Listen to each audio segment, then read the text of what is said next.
Hello जी, अस्सलाम वालेकुम। मेरा नाम है सुभान महमूद। और आज हम जिस टॉपिक के बारे में पढ़ने जा रहे हैं वो है मिंटो मॉडल रिफॉर्म्स।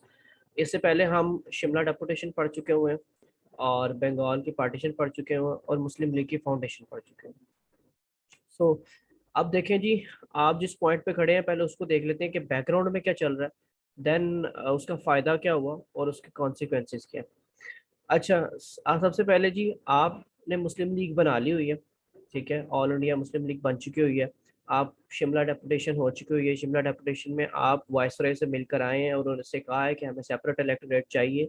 ठीक है, और वाइसरॉय ने भी आपको कहा है कि हाँ, मैं कोई प्रॉमिस तो नहीं करता आपको, लेकिन मैं आपकी डिमांड्स को ज़रूर देखूंगा और आपकी डिमांड्स को पूरा किया जाएगा। उसने ये बात की। तो अब, और दूसरा, आपने बंगाल पार्टीशन के अंदर भी हिंदुओं का असल रंग देख लिया कि वो कभी भी आपको खुशहाल होता नहीं देख सकते। सो अब ये जो मिंटो मॉर्ले के रिफॉर्म्स हैं 1909, ये बहुत इंपॉर्टेंट है। आप एज अ मुस्लिम, और अपने आप को बस कंसीडर करें कि आप उस जगह पर हैं। ठीक है। सो अब आप उस सिचुएशन को अपने आप को देखें कि ये वाली जो अब रिफॉर्म्स आ रही है, पॉलिटिकल रिफॉर्म्स ब्रिटिश जो लेकर आ रहा है आपके लिए, वो आपके लिए कितनी इंपॉर्टेंट है, और आपके ने जो डिमांड्स रखी हैं उसमें ये फुलफिल होना है वो कितनी ज़रूरी है। तो बैकग्राउंड में हमने देख लिया कि आपने, ये सारी चीज़ें हमने देख ली। शिमला डेपुटेशन, बंगाल और हिंदू मुस्लिम जो फसादात होना शुरू हो गए, और हिंदुओं ने कह लें कि मुस्लिम्स के राइट्स पर कब्जा करना शुरू कर दिया। तो ये सारी चीज़ ब्रिटिश भी बाहर बैठा देख रहा था। ठीक है, तो उसने उसको भी इसका कोई हल निकालना था।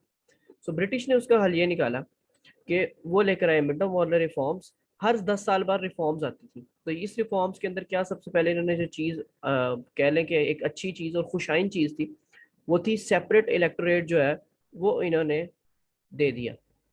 Separate electorate granted. और ये सिर्फ मुस्लिम कम्युनिटी को दिया गया इस टाइम।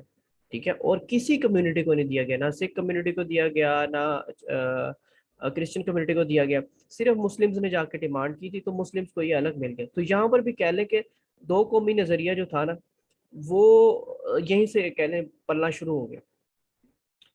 ठीक है जी, ब्रिटिश ने आपकी डिमांड मान ली, सेपरेट इलेक्टोरेट आपको मिल गया। सेपरेट इलेक्टोरेट से मतलब क्या है? सेपरेट इलेक्टोरेट से मतलब ये है कि आप जो जहाँ पर जो मुस्लिम पॉपुलेटेड एरियाज हैं, लेट अस सपोज ये एक जगह है, यहाँ पर 10 मिलियन जो है वो मुस्लिम्स रहते हैं, और सिर्फ 1 मिलियन कह लें हिंदू रहते हैं। तो ये मुसलमानों का पॉपुलेटेड एरिया। तो यहाँ पर क्या होगा, यहाँ पर इलेक्शंस में सिर्फ मुस्लिम्स के लोग खड़े हो सकेंगे, हिंदुओं के लोग नहीं खड़े होंगे यहाँ पर। ठीक है, एक तो ये बात होगी। और दूसरा, सेपरेट इलेक्टोरेट से मतलब ये है कि लेट अस सपोज कि ये तो है ना फुली पॉपुलेटेड इलाका जिसमें कह लें कि हिंदू नेग्लिजिबल है। सो लेट अस सपोज यहाँ पर 5 मिलियन कह लें हिंदू हैं एक जगह पे, और 3 मिलियन कह लें मुस्लिम्स हैं। ठीक है, तो यहाँ पर क्या होगा, यहाँ पर आपको सीट्स, कुछ रिजर्व सीट्स जो हैं वो गिवन होगी। ठीक है, तो सेपरेट इलेक्टोरेट ये था, मतलब इसका ये था कि आप लोग किसी ना किसी तरह हर लेजिस्लेचर में, हर कौंसल में, हर प्रोविंशियल असेंबली में, हर सेंट्रल असेंबली में आप लोग इंक्लूड हो। ठीक है, तो ये डिमांड आप ब्रिटिश ने आपकी मान ली।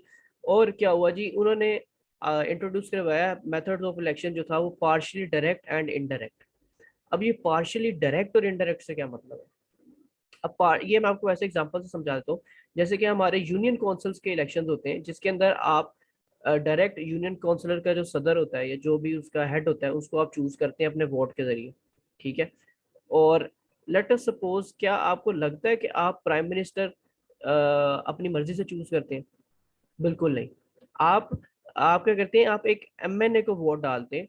ये अब ये यूसी वाली बात खत्म हो गई है, अब मैं अगली बात कर रहा हूँ। ठीक है, आप एक एमएनए को वोट डालते हैं, और वो एमएनए आगे जाता है असेंबली में। वो असेंबली में जाने के बाद आप जितने एमएनए जिस पार्टी के जाते हैं वो उतनी अक्सरियत जिसके पास होती है, फिर उस लिहाज से फिर वोटिंग दोबारा से होती है। ठीक है, वोटिंग उन एमएनएज, वो एमएनएज वोट डालते हैं कि किसको वजीर आजम होना चाहिए। ये तो सबको पता है ना, ये सारा ही बात कि किसको वजीर आजम होना चाहिए, उसके लिए वोट डालता है, फिर एक नाम नॉमिनेट होते हैं, फिर उसके बाद वजीर आजम बनते हैं। सो वो ये जो एक प्रोसेस है ना, ये है इनडायरेक्ट इलेक्शन। क्यों? क्योंकि आप डायरेक्टली इमरान खान को, अगर ये इसी की बात करें, इमरान खान को डायरेक्ट आप वजीर आजम नहीं चूज कर रहे, आप उसके एमएनए को वोट डालते हैं। वो एमएनए आगे जाके असेंबली में जाता है, वो असेंबली में जाके आगे इमरान खान के हक में वो कहता है कि जी इसी को वजीर आजम होना चाहिए, तो वो वजीर आजम बनते हैं। तो ये हो गया इनडायरेक्ट इलेक्शन। लेकिन यूसी वाले के अंदर क्या होता है, यूनियन काउंसिलर के अंदर, कि आप